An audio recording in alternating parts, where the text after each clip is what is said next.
ನಿಮ್ಮ ಜಾತ್ರೆಯಲ್ಲಿ ಪರಿಚಯಿಸಿದ ವ್ಯಕ್ತಿಗಳು ನಾಡಿನ ಉದ್ದಗಲಕ್ಕೂ ಹೇಗೆ ಪರಿಚಯ ಆದರು ಅಂತಂದರೆ, ಸುಮ್ಮನೆ ನಮ್ಮ ಪಕ್ಕದ ಹಳ್ಳಿಯ ಕುಣಿಕೇರಿಯ ಹುಚ್ಚಮ್ಮ ಇವತ್ತು ರಾಜ್ಯ ಪ್ರಶಸ್ತಿ ತೆಗೆದುಕೊಳ್ಳುವವರೆಗೂ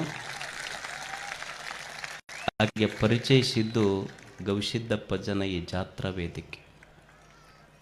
ಅಂಥ ಅನೇಕ ಸಾಧಕರನ್ನು ಈ ವೇದಿಕೆ ಪ್ರತಿ ವರ್ಷ ನಿಮ್ಮ ಕಣ್ಣು ಮುಂದೆ, ನಿಮ್ಮ ಮನದ ಮುಂದೆ ತಂದು ನಿಲ್ಲಿಸ್ತದೆ.